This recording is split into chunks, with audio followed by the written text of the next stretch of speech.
Sanibonani guys, igama uNqabeleni Buthelezi Mazivela ekwababa angomhla ka-9 June. Yeyi, waze waphoxeka guys uBahumi. Uswele ngisho ukuphumela emnyango. Ngiyalumane wadesayida-ke ukuthi akline yonke indlu yakubo. Wathi uma eqeda waphinde waqala phansi wayekline okwesibili. Ezama nje ukuthi-ke acime le ntukuthele ngaphakathi kuyena. Umndeni wakhe wonke bekade umdabukela, kodwa futhi ingekho-ke into ebekade bengayenza ukumsiza. Bahambile-ke bayolahla yonke into ekade beyilungisile phela belungisela lolu suku olukhulu lomalobolo. Kubonakala nje ukuthi eyi cha, kukuhle neze emndenini wakho uBantawonke. Ngalana-ke uZwelakhe-ke uzamile ukumfonela Wahumi, kodwa-ke ifoni beyicima engafuni ukuyiphendula. Wazama-ke nanokuthi-ke akhulume nomndeni wakhe ukuthi bephindele khona le kumuntu ongobe wabachazela phela ukuthi kwenzakaleni kahle kahle. Kodwa-ke akekho bekade enesebenzisi umphelezela. Uma kaBahumi-ke bekade ebhizi eblame-ke ubaba wekhaya, esho kahle ukuthi ngangikukhuzile kodwa mkhwenyana ukuthi-ke singayivumeli le ngane ilobole la ekhaya, izolobola-ke indodakazi yethu.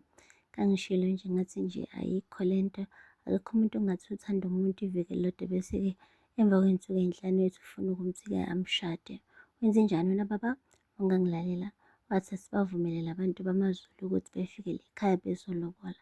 Kunjani ma kunje? Indodakazi yami isikline lo muzi kabili, yabhona isibuko, yaqeda yaklina ngisho iy'ndonga ngenxa yokuthi iphatheke kabi. Athi-ke ubaba kaBahumi, akusekhona isikhathi sokuthi silokhu sisolana le. Manje sekumele senze isiqiniseko sokuthi into ekanje ayiphindi yenzeke. Hhayi-ke guys, Bahumi-ke ngala udade wakhe-ke bafikile bezomtshela phela ukuthi hhayi, ungakhathazeki wena, vele bekuyisigebengu lesi, impilo izoqhubeka. Ngesiphinde simvumele ukuthi angene emagcena kuleli khaya lekhaya, azizwise ubuhlungu kangaka futhi lo mfana. Wahumi-ke wajabulela kakhulu isaphothi yomndeni wonke jikelele. Guys, asipheli-ke lapho.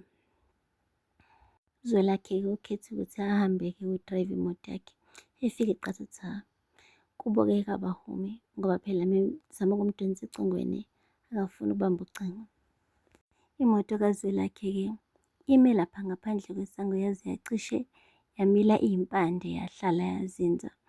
Luthe ukuphuma-ke uBahumi, kumane kwaphuma-ke udadewabo eyokhuluma-ke naye uZwelakhe, eyomthuka esho kahle ukuthi wena ufunani la ekhaya, awudelanga yini lento oyenzile izolo yokuhlambalaza.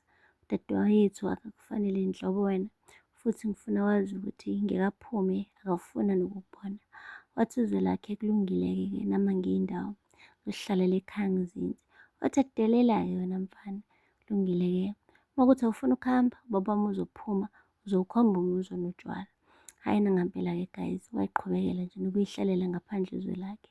Emva kwesikhathi-ke eside qhamukile uBahumi ezomtshela-ke ezakhe uZwelakhe iy'ndaba.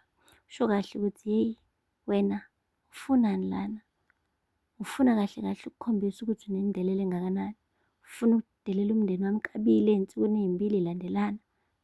Awudelanga izolo indlela nje kahle kahle owudelele ngawo umuzi wale ekhaya.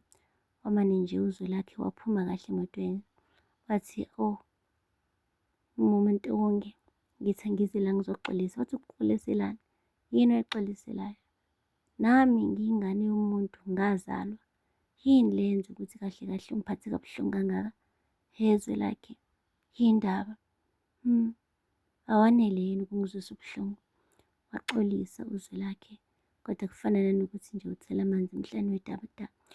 uBahumi akafuna nokuyizwa-ke eyokuxolisa kwakhe. Umane nje wathi hamba la ekhaya, ungaphinde uliphathe la ekhaya, ufuna nokuphinde ngikubone mina la ekhaya. Angampela-ke guys, wanyobozela, wangena emotweni wayishaya yazula ubhuti. Lapho uBahumi umane nje wakhala iy'nyembezi. Kubonakala nje ukuthi ukubona uZwelakhe kusamthunuka amanxeba. Hayi guys, laphayana-ke koMkhize, kubaba omdala wakhe uZwelakhe, uyasho ubaba omdala kumadodana akhe ukuthi lalelani la bantwabami, isikhathi sokuba celebrate-ke manje. Yabo njengoba seningenile ebhizinisini lakoMkhize, isikhathi sokuthi senze izinto zenzeke. Mhlawumbe ngiyakuthatha wena ngiku-introduce laphaya njengebhosi yo-driver. Ufika laphaya kwamele ufunde yonke indlela esenza ngayo ibhizinisi. Angempela-ke guys, wami-introduce-a-ke umhlaba-ke kuwo-driver. Waqede lapho wami-introduce-a ngisho nakumshikashika abawenza eceleni. Bebengazi nanokwazi-ke abomndeni ukuthi hhayi leli bhizinisi leli lakaMkhize kunenye indlela nje abenza ngayo imali engekho emthethweni. Koda-ke umuntu owusoqhuzu kuyona yonke leyo nto uyena lo baba omdala loya. Impela mengasatholi uzwe lakhe ukuthi-ke kunomshikashika abawenzayo eceleni ongcolile, hhayi impela impela kuyoshuba. Kodwa-ke ubuzile umhlaba ukuthi yini le osuyenza la ebhizinisini ongi-introduce-a kuyona baba. Wathi wena uma ucabanga ukhona umuntu angaba yisicebi ebekhangeza nje umholo nje omncanyana, vula amehlo wena, hlakanipha, ayikho into ekanjalo. Kuchaza kona ukuthi-ke benze imali e-extra ngokuthi-ke ibhizinisi kube khona umshikashika abawuphushayo esayidini. Yo guys, gebengu. Yingakho nje lo baba lo kwangamelanga vele-ke arane leli bhizinisi lakoMkhize ngoba ukube liranwa uyena ngampela ngabe kade lawa. Guys, akupheli-ke lapho. Umakazi lakhe-ke uyitholile indlela engase isize indodana yakhe ukuthi aqhubeke phela namalobolo iwakhokhele ngaphandle kokuthi yena-ke ayochelwa ngenyongo-ke. Abantu bakaMkhize-ke angeniswe kahle kaMkhize njengoba phela ubhuti wakhe ashilo. UShilo wathi lalela la, ngizoyilungisa yonke mina le nto. Asikho isidingo sokuthi nize nilandele usiko la. Wathatha imali umama wafaka esikhwameni, imali nje eningi impela. Waqeda wahamba wayohlangana nobhuti wakhe le eqeleni. Ubhuti wakhe bamjijele ngale mali-ke kwathiwa wena thatha imali uphume uphele empilweni yami, ngingaphinde ngikubone ufika lapha emzini wami. Wathi uthi uyakhuluma, wathi asixoxe la, ngizokutshela vele ngiyakwazi wena uze ngomqondo wemali, hhayi ngoba nakhu uthi ufuna ukulandela usiko, uyangithanda, uyangikhathalela, ufuna ngiphume kahle ekhaya ngize koMkhize ngendlela efanele. No, wena ufuna imali wena, kunabantu abakweletayo. Thatha le mali-ke bese uyashaya uyachitha. Guys, wayithatha-ke imali kodwa kubonakala ukuthi lo bhuti lo ufuna more than just imali. Yeyi, kwanzima.